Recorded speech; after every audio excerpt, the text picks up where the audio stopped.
Thank you, Chair. At first, I would like to actually thank IPS for inviting me in this forum.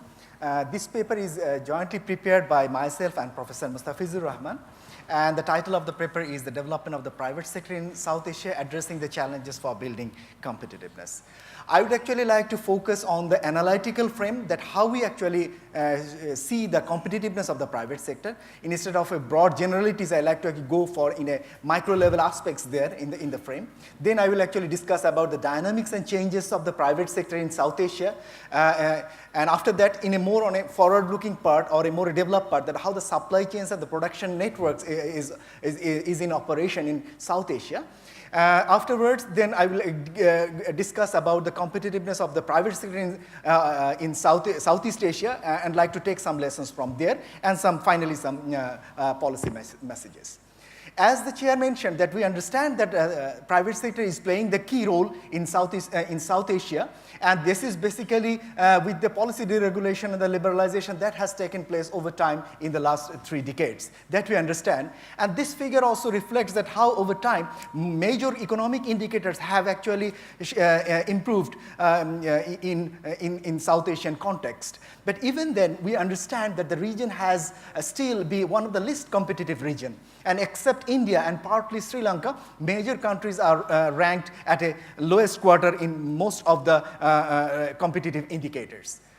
Other than that, in a current context, we also observe the private sector is also facing challenges because of various domestic and global economic issues related to the economic slowdown, political unrest, and others. Starting from India, the economy has slowed down, and that has a serious impact both at a domestic level as well as a regional context. And Bangladesh economy has also experienced a deceleration in the GDP growth in last 3 decades because of various reasons. Sri Lanka economy did well last year, but this year its GDP growth has slowed down, and Pakistan's economy is in a problem for last consecutive years, and its growth has not yet gone up so much. So private sector in Southeast Asia in a broader context and in a shorter perspective has in various kinds of challenges that we need to take into account. And this paper actually focuses on the state of affairs of the private sector, and it will deal with the structure of it, and it will identify the factors responsible for the low level of competitiveness of the private sector in major countries. In case of the analytical framework, what I actually like to mention here is that private enterprises basically observe in the manufacturing and the services in South Asia. And we couldn't actually mention agricultural activities as an entrepreneurial one because it's mostly dealt with the subsistence nature. So we will discuss about the enterprises, entrepreneurship type of things more in from a manufacturing and a service sector's perspective. And while we discuss about the enterprise level competitiveness, we definitely understand that it indicates the goods and services provided by the private enterprises at a competitive price and quality, and their ability to respond to the changes of the demand and for offering diversified products and capacity to follow innovative marketing strategies like that. So it is not only simply the comparative advantage part that is important for private level enterprise level competitiveness. At the same time, it is important to look at the competitive advantage part. So I like to elaborate the Porter model of 5 forces, and you definitely understand, and as Chair also mentioned, it's a dual economy and dual aspects observed in all the segments of the value chain that operates within the developing countries. I think it is also important in case of the South Asian countries. What is important here to mention is that even in the Porter model, Porter didn't actually focus more on the policy and institutional aspects, but for other researchers, they also mentioned that it is important to focus on the policies and institutions, both external policies and institutions as well as the national policies and institutions that also have an important role to play to improve the competitiveness of the private sector in the developing countries. So this is the elaboration of the Porter model that I like to actually focus here. Now, if we go to the trends and dynamics of the changes in the private sector, you will see that over time that gross fixed capital formation, which we call the investment, overall investment has improved, particularly because of the private sector. And investment GDP ratio in most of the countries since 1990s has increased. Exception here is that is Pakistan, where investment GDP ratio has slowed down. And we didn't find much contribution of FDI as it is observed in other regions in case of in this region. As a result, it happened is that the South Asian economies has experienced a structural transformation. We have discussed a lot. I will not actually discuss much here. But what is important here is that the rise of the service sector would actually provide much linkage and support to the growing development, growing manufacturing sector, which is observed in case of the developed countries and other developing countries. So that is an important thing to look at, that how the service sector could contribute to the development of the manufacturing sector and to link it with the global value chains. That is an important thing to look at. But what is important, as Chair also in his introductory message mentioned, that what is the composition of the structure of the private sector? Despite the liberalization and experience of the last 3 decades, it is still the micro, small, and medium enterprises which actually covered most of the share of these enterprises. And what it means actually is that there is an horizontal expansion of enterprises that has taken place in South Asia, which creates a pyramid-like structure, but there is a vertical expansion of enterprises, which means that upgradation of micro and small enterprises towards medium and larger one is largely absent. So that is an important thing to actually look at here. So economic activity helped to actually rise private sector, but that couldn't actually help much towards the upgradation of the enterprises here. And still the informal activity dominates in both manufacturing and service sector here.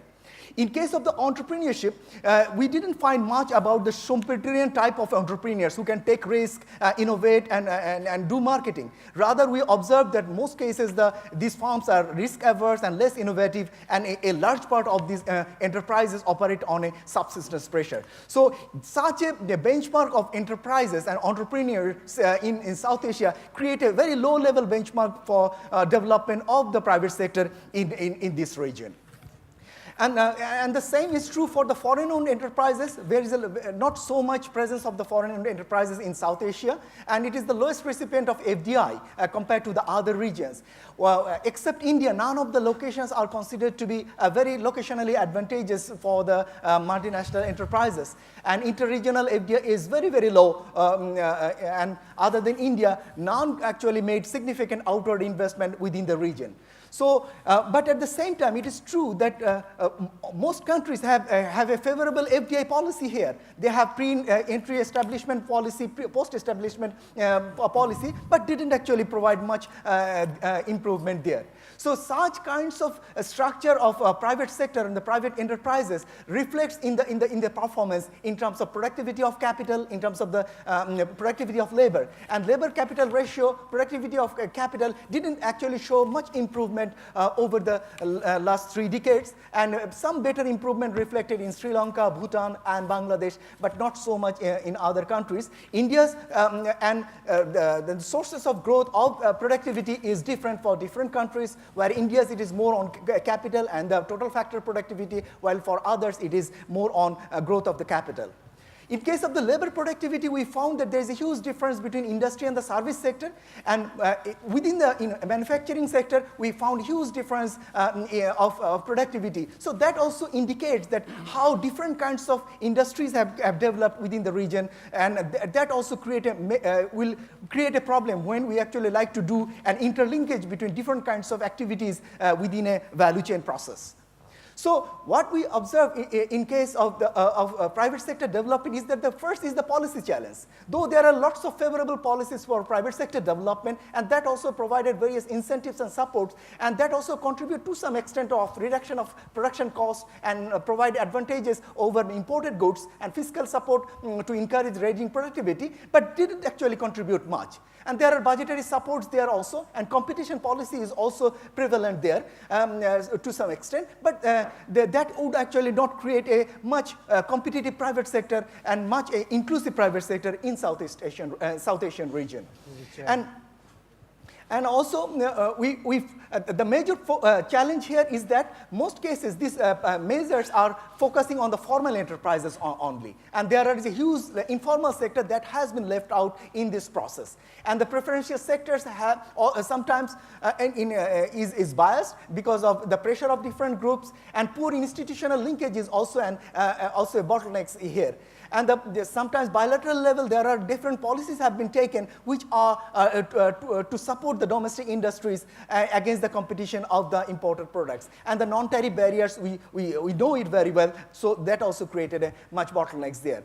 Other than the policy issues, there are weaknesses in the macro level environment. And the top 3 constraint factors, if you see this table, here it always shows that the top 3 inhibiting factors in major South Asian countries is that inadequate supply of infrastructure, corruption, inefficient government bureaucracy, policy instability, tax regulations, like that. So these are some of the major macro level problems that entrepreneurs mentioned. At the micro level areas, the major constraining factors mentioned by the South Asian countries are a little bit different for different countries, but most importantly, access to finance is still a dominating constraint factors in most of the countries. But for Afghanistan, there are access to land and crime theft is an important one, while for India, it is corruption, then electricity, as well as the tax rate is an important inhibiting factors. For Sri Lanka, it is a practice of informalization, and the tax rates are an important contributing factors. So what I like to say with this table is that basically to improve the competitiveness at the private level, it is the national policies that need to actually focusing at first, then the regional one. Of course, regional one is important, but the national policies are very, very important to actually address these kinds of challenges. And if I like to actually link it with the supply chains, we know it very well that the participation of the South Asian enterprises in the global supply chain is very, very low. But the positive part is that a growing number of domestic and export-oriented enterprises have taken foreign origin inputs for manufacturing products. So that's a positive part for graduation in the long run. So, but still, a major part of the enterprises are not yet participated in the value chain. But the most important and striking feature here is that it is the small enterprises who actually participated less in the global value chain compared to that of the larger one. Yeah. So there are obstacles for supply chain development within the region, and it is the trade-related barriers. The SAFTA has a long sensitive list, though there are methodologies to actually look at to actually prune this SAFTA, pruning the SAFTA sensitive list. But still, developing countries and least developed countries has a long sensitive list that also created a problem. And NTBs is also there. Logistics problems and infrastructural challenges and the business process problems are there. So if I like to now shift to the more on an advanced region, like the Southeast Asian region, to take the lessons, what kinds of lessons we can take from there? This graph shows that both manufacturing and the service sector are getting increasing importance there. It is not the service which actually provided much there, but it is manufacturing that also contributed much in the Southeast Asian region. But most important part for the development here is that there is a strong regional integration that operate in Southeast Asian region. ASEAN Free Trade Area is a major strength of Southeast Asian region for enhancing inter-regional export and import. And a number of services non-traditional services have also developed in that region. As a result, multinational companies have an increasing presence in Southeast Asian region vis-a-vis those of the South Asian region. So we can easily understand that how it has improved over time, and that also reflected their labor productivity vis-a-vis those of South Asian region. You can easily understand this figure that how the Thailand and Malaysia's productivity has higher than compared to those of Southeast Asian region.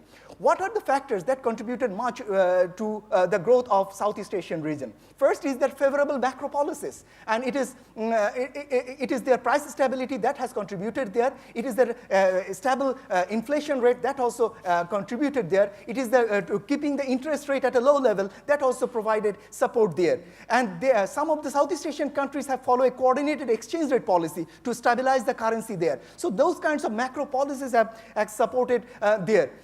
Besides that, there are national policies which seems to be very similar to those of South Asian region. But what is the difference in the national policies is that most of the national policies targeting the private sector are very specific, target-oriented, and the value chain specific type of things. And more importantly, Southeast Asian region focusing more on efficiency enhancing policies rather than the basic indicators to be developed there. So there is an advantageous for Southeast Asian region to develop those kinds of policies and to provide support there. And regional policies are quite used, and which is quite absent in South Asian region. Other than the ASEAN Free Trade Area, there are ASEAN Investment Area, there is an ASEAN Free Trade Area, Industrial Cooperation, which also contributed much there. And there is an ASEAN Development Blueprint that also contributed much. Now I come to my last two slides of my presentation. What we need to do. I think it is important to revisit the policies of private sector development in South Asia. It is need to focus on the value chain development, promoting entrepreneurship and development of the SMEs as well as the corporate sector. And both the horizontal and vertical expansion of enterprises is very important here. And policies need to support, to facilitate that service sector should have to be linked with the manufacturing sector that has contributed much. And the macro policies also required to have a smooth development of the value chain within the region and other things we also know. And the formalization of the informal enterprises is very, very important in order to ensure their access to various kinds of incentives and supports. And the value chain process, I think SMEs participation is very, very important. And the FDI policies should be revisited and to put more focus on a pre-establishment phase. What kinds of challenges they face towards development, towards invest in the region. And the SAARC Chamber of Commerce have a good role, and other chambers has a very, very good role to introduce within the region the entrepreneurs to actually develop linkage between them. And we can take lessons from ASEAN, and they have an ASEAN investment area as like we can also consider an South Asian investment area. And for that, we need to actually open up our capital account, though we understand that is challenging, but we may need to think in that manner as well, at least on a South Asian perspective at a limited level. And corporate structure in the South Asia should be strengthened with incentives and support, but it is also true, we understand that corporate sector should follow the market principle, basic code of conduct, business ethics, and corporate social responsibility. I think for those development of the corporate sector, South Asian chambers have a very important role to play. So with these words, I would like to conclude. Thank you.